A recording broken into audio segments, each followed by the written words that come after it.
Hello and welcome. You're watching Your Trades, and today's session, RBI credit policy was an important event, and we did divide the market in two halves, but the situation was quite similar in both the halves, Kavita, as we did see a lot of volatility crippling in.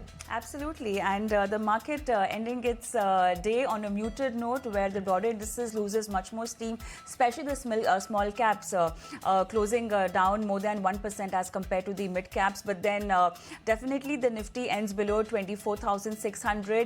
And the main highlight from the RBI policy, it maintains status quo on rates, especially if we talk about inflation. There is an easing factor because the estimates were cut to 3.1% versus earlier 3.7%. If we talk about sector indices, pharma definitely lagging in today's trade due to tariff concerns. And if we have to talk about results, it's very important to highlight Britannia that sunk due to weak Q1 results and outlook in line in Q1 for Bajaj Auto. So that was a positive.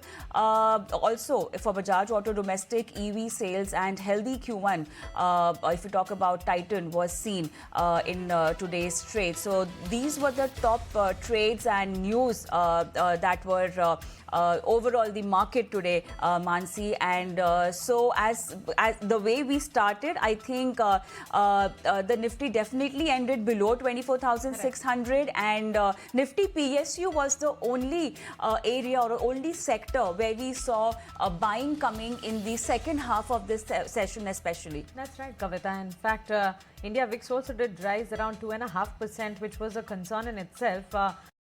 In last 2 to 3 trading sessions, at least the fear indicator was not spiking up, but then 11 to 12 was the level for India VIX, and the spike up of 2% was really a concern. Advanced decline ratios, it was divided again, and more so on the decline side. The major contributors were HDFC Bank, Asian Paints, SBI, Mahindra and Mahindra, HDFC Life, and on the flip side, Infosys, Sun Pharma, Divi's Laboratories, TCS and L&T were the draggers. They were not helping the markets at all. To talk more on markets and give the strategy for the day next, we have Mr. Amardev Singh, Senior Vice President, Research, Angel One, joining with us. Amardev, thank you so much for giving your time to ET Now. Let's start with the indices. Both the benchmarks as well as the broader markets were quite volatile in the entire session. Of course, we had an event and the markets were reacting to it. Bank Nifty at least did show signs of some positivity while it was closing. What is your view on the indices first? Yeah, a very good afternoon. And so see, the RBI policy was more or less on expected lines. That's the markets also reacted in that way. And talking about the benchmark indices, first I'll talk about Bank Nifty. Yeah, see, overall the Bank Nifty trend continues to remain negative. And what we are seeing is that somewhere or the other there is selling pressure at higher levels, no doubt about it. Bank Nifty is trying to form some sort of base, and the support is coming, as you rightly said earlier, the PSU sector, and there we are seeing the PSU banks somewhat lending some support. But I would say that still the short-term trend is extremely negative, and since we are moving in oversold territory, so there is a possibility of a pullback, but that pullback sustaining over the 56,000 level, 56,200 level for Bank Nifty is something which is going to be very important, and sustaining above that level, then only we could say that there's a short-term trend change. Otherwise, the short-term trend remains bearish. On the downside, 55,000, 54,800, 55,000, that's the level for support. As far as Nifty is concerned, Nifty continues to be on the sell side. Short-term trend is trying to form a base somewhere around 24,400, 500. This is a crucial zone of support. If this is breached, then we could see correction towards 24,200 odd levels. On the upside, Nifty is strongly or would run into a wall of resistance somewhere around 24,700, 800 from a short-term perspective, because some of the technical indicators from a short-term perspective, they continue to be extremely negative. That's the reason whenever we see a temporary bounce back, it's just temporary and there's a sell-off happening from that. And that's what we are witnessing. And until we see some change in triggers or positive triggers coming in, I don't see that markets to rally one side. All right, Amar. So in this, in between all this heightened volatility, any specific recommendation or picks that you have to recommend today? Yeah, one is from the PSU banking space. So if I look at Union Bank, so Union Bank has corrected significantly, I would say, from almost 160 odd levels. It's corrected to 130. It's formed a very strong base on the long-term charts also and taken very strong support. So there is a possibility that we could see a pullback from the current levels. So this is one stock one can look at from a short-term perspective, buying around the current levels or towards 128 for a target of 143 on the upside and a stop loss of 117. And the second stock is also from the PSU space only, and that is Coal India. So Coal India, we've seen some significant correction from almost 500 plus levels. It's currently trading around 370. It's trying to form a base. Some of the technical indicators from a short-term perspective, they do point towards a very strong support zone around the current levels. So Coal India can be a buy at the current levels with a stop loss of 363 and a target of 393 on the upside. Two trading ideas coming from Amardev and the strategy for the day next as well. Amardev, thank you so much for giving your time to ET Now and helping us with your strategy as well as stock trading ideas. Moving ahead, Shrishti is here with us to give us details on the technical charts, the breakout or the breakdown candidates for the day. Shrishti, let us know. Well, yes, two counters, one on the breakout and the other one on the breakdown side. Firstly, let's have a look at the breakout stock. And today we have chosen Indigo on the charts because, yes, of course, Indigo has been one of the key outperformers. But if we look at the move today, the stock was up more than 2% even in this market as well. And along with that is the 3-day fall that the Indigo managed to really arrest in one single candle. And rather, it is now inching higher and crossing that 20-day moving average line for itself as well, and hence we chose this stock as the breakout candidate for today. We're moving on to another counter that is a breakdown stock. Well, of course, the pharma sector is undergoing a lot of this news flow on the negative side. In Sun Pharma, recently even the numbers came by and they were not an impressive set. And if you look at this stock on the technical front, we have been seeing tremendous pressure on Sun Pharma. Well, of course, there was some hopes when the stock was definitely going higher that it might cross above, but a rejection from 1720 is what we have seen, and the stock is now testing its previous lows as well, seen back in the month of March. And along with that, the stock has managed to break below its support level, facing rejection exactly from its 20-day moving average, and hence we chose the stock as the breakdown stock for today. So these are the two stocks. Back to you. All right, thank you so much for that, Srishti.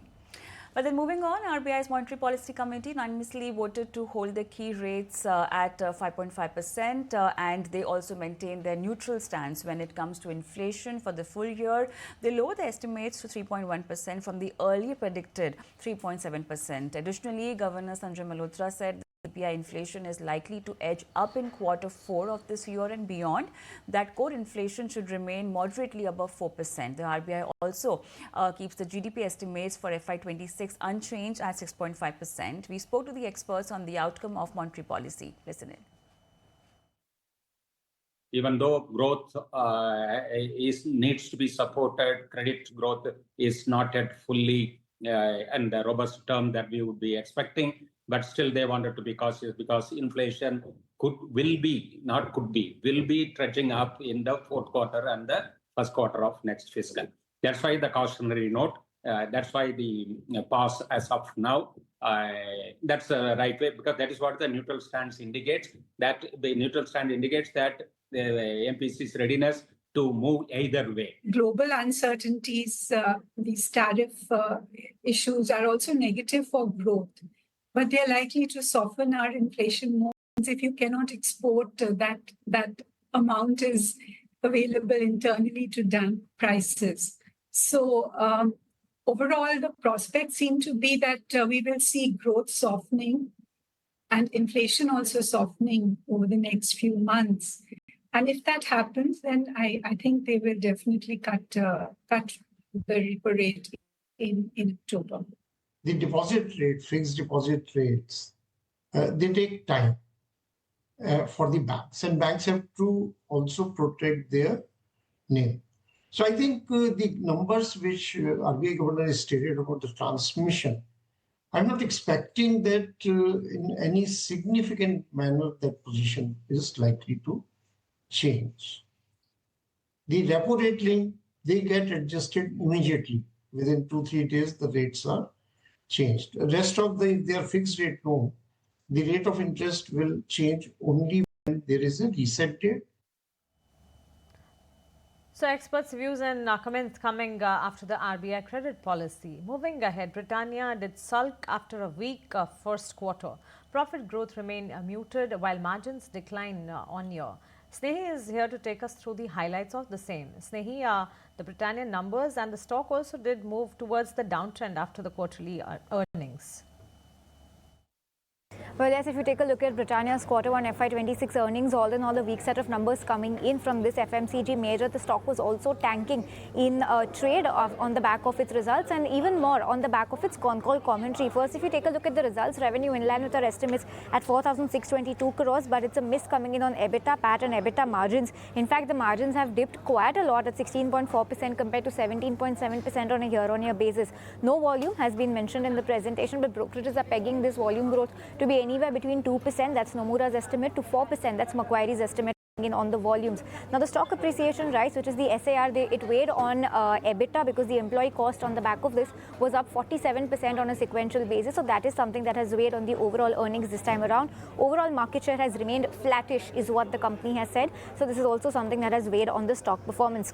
Segmentally, rusk, wafers, croissants, dairy and drinks have done well. So that's the take on Britannia's Q1. But largely in terms of what the management commentary is, they have said that they do not see any wide fluctuations in commodity prices going ahead. They have covered most of the commodity inflation via price hikes and they are done with taking price hikes for the time being is the commentary coming in from Britannia. They've completed the price hike cycle and they're saying that margins will only be better if commodity prices continue to be where they are. Brokerages, while they've given their verdict on Britannia, there has been no change in either stance or target price. So that's the take on the brokerages on Britannia as well. But well, yes, overall a weak set of numbers coming in. I think from here on, we do not see the kind of wide fluctuations that we've seen on commodity, and we always perform much better in stable conditions. During the turbulence in commodity prices, like what we've seen in the last 2 years, it's always difficult to navigate price increases and, estimate what it's going to lead to, etc., etc., etc. We have covered most of our inflation through our price increases. We are done with that, and we are in a good position. Okay, so that was Britannia con call takeaways and the management giving their view post the numbers. Moving ahead, it's a fairly good show by Bajaj Auto in this quarter. The number were positive on all fronts with a little bit of concerns on the margin front. EV and premium motorbike segment did boost growth, but rare earth magnet issue is likely to affect coming quarters. Shrishti is here with more updates on the same. Over to you, Shrishti. For Bajaj Auto were actually quite good, given the fact that this time around there were not much expectations on the back of the volume growth being just 1%.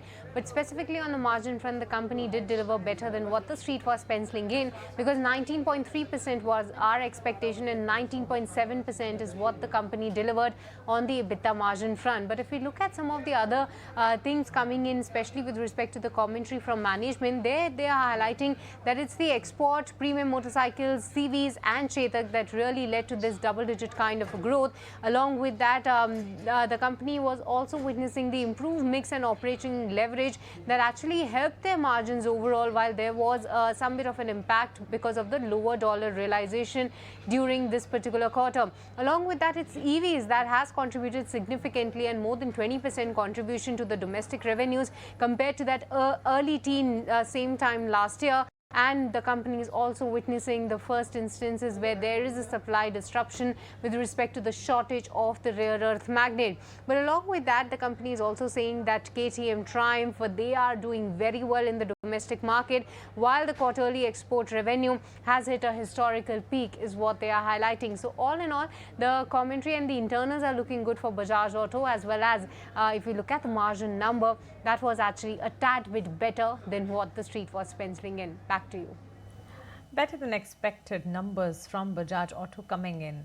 Moving ahead, let us now go across to Rabinder and understand the stocks and news that were doing rounds on the exchanges. Rabinder, what were the news flows during the day?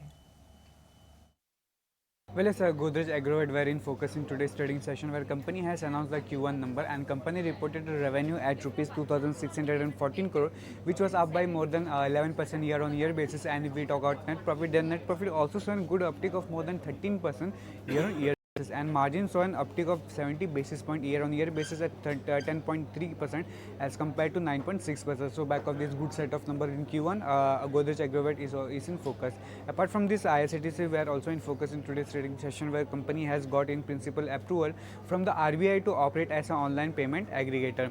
Moving to next, Castrol India is also in focus, where management in the con call has said that the company has faced macroeconomic challenges and volatilities in the quarter gone by, and there were headwinds from the input cost volatility and competitive market condition. Moving to next, Pidilite industry was also in focus on the back of the quarterly result, where company's revenue grew by more than 10% year-on-year basis at 3,753 crore. And if we talk about net profit, then net profit also saw an uptick of approx 19% year-on-year basis. And whereas if we talk about EBITDA margin, then EBITDA margins saw an uptick of more than 100 basis point year-on-year basis at 25.1% as compared to 23.9%. And lastly, Bharat Hexacom were also in focus, where CLSA has come out with the note, and they have downgraded the stock to reduce from hold rating with target price of ₹1525. So back of this, Bharat Hexacom were also in focus. Thank you for all of those updates, Ravinder. Let's go across to Snehi and understand what are the important cues to watch out for tomorrow. Snehi, over to you.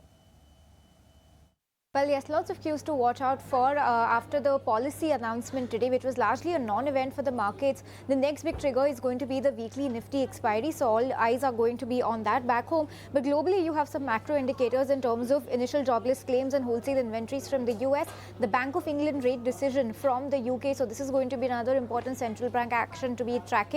And from China, you have forex reserves and trade data coming out as well. In terms of global earnings, all eyes are going to be on Toyota, Sony, DBS, Siemens parent, the global parent of Siemens, and Allianz as well. But if we talk about earnings action back home, only one Nifty 50 company reporting its earnings tomorrow, Titan. But from the broader end of the market, a whole host of companies like Cummins India, Biocon, Godrej Consumer, you have Birla Soft, Varroc Engineering, Crompton Greaves, LIC, HPCL, Ramco Cements, all of these stocks are going to be very crucial to watch out for. In terms of AGMs, you have Dabur, Strides Pharma, JK Tyre, Ireda, Orient Cement, and Godrej Consumer that will be holding their AGMs as well. And in terms of corporate action and board meetings, watch out for Karur Vyasa Bank. That stock will be trading ex-dividend. It's also going to be the last day to buy the shares of Nestle India to be eligible for their 1:1 bonus issue, and also the last day to buy a whole host of stocks like ABB India, Alchem Labs, Aurobindo Pharma, CAMP, CED, Delta Corp, IOC, and Nestle if you wish to be eligible for their